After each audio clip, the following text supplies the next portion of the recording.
Hello everyone, welcome to a new video for Bitcoin price prediction based on Elliott wave analysis. I'm gonna start on the 1 hour chart and 15-minute chart today, just because to show you what's going on, and then we move a little bit back to the bigger view to see what it can be, the effect.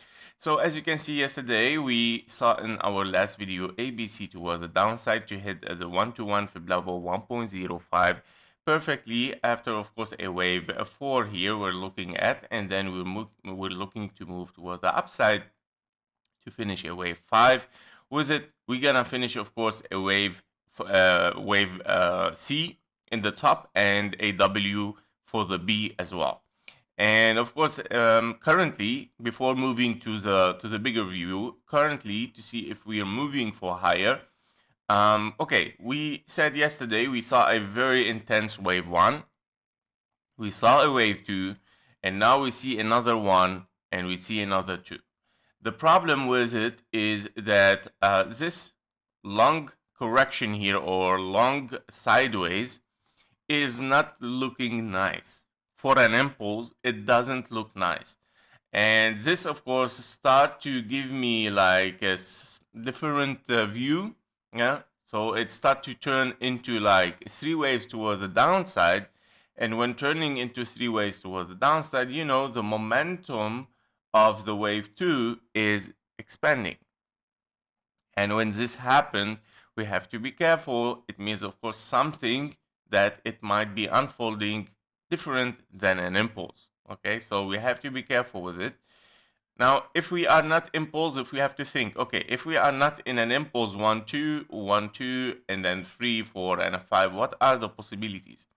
You have a zigzag definitely here. If you're having another corrective wave, something like this, it might represent your wave 1 as an ending diagonal, potentially 3, 4, and a 5. Very boring wave 5. Yeah, it can be 2, 3, and a 4, and a 5. So this is what I'm expecting potentially based on the momentum that I'm seeing right now for a wave 2. It looks like it is opening for a bigger correction toward the downside first, and then moving, of course, in an ending diagonal potentially.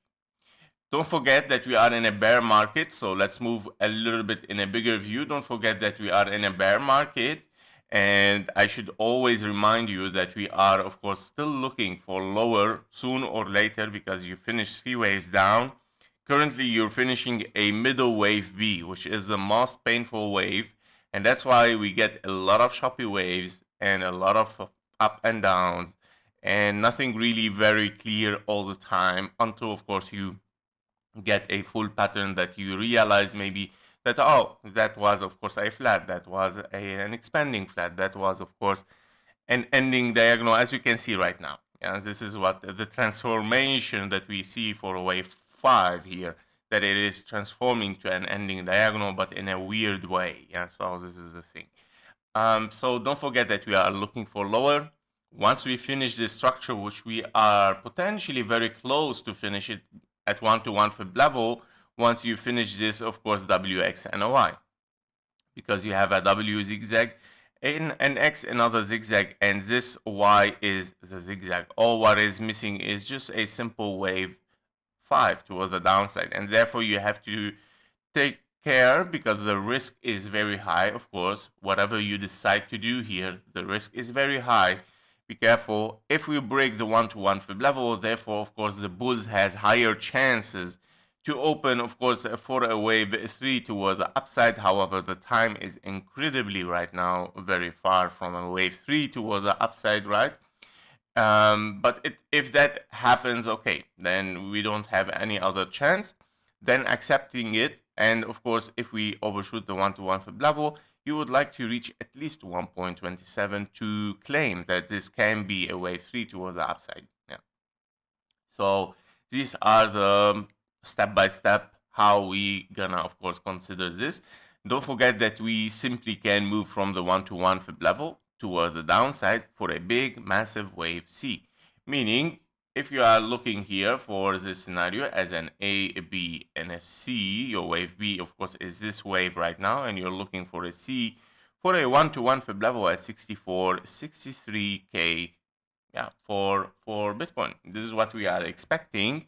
And this, of course, I just want to remind you as well, guys, that this is only the first wave of our bear market.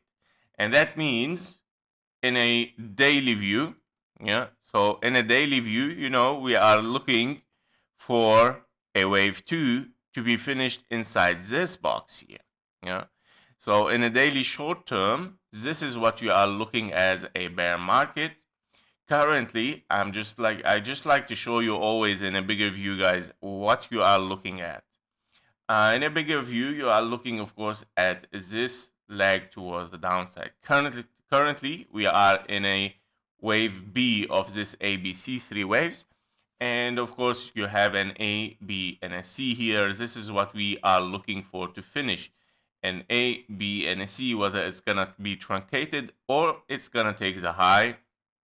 It doesn't matter. At the end, you still need this wave A to be finished, right? So A, B, and a C. And we're looking later on for a wave B, of course, and a 1, 2, 3, 4, 5.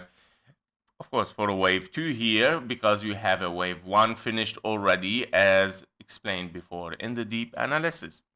Yep, so we're gonna see what's gonna unfold. We have several scenarios also. Yesterday were much more explained. I'm not gonna repeat every scenario every day. But of course, I'm gonna repeat it tomorrow, guys, for you, like much more clearer scenarios, what it might happen here. Currently, the highest one is the WXY, which I'm already explaining on the 1-hour chart and 15-minute chart. Don't forget also to follow on X for more update. Today, we're gonna have a lot of them on X. Yep, so that was it for Bitcoin. Thank you for watching. Thank you for your likes and comments. See you in the next one. Bye-bye.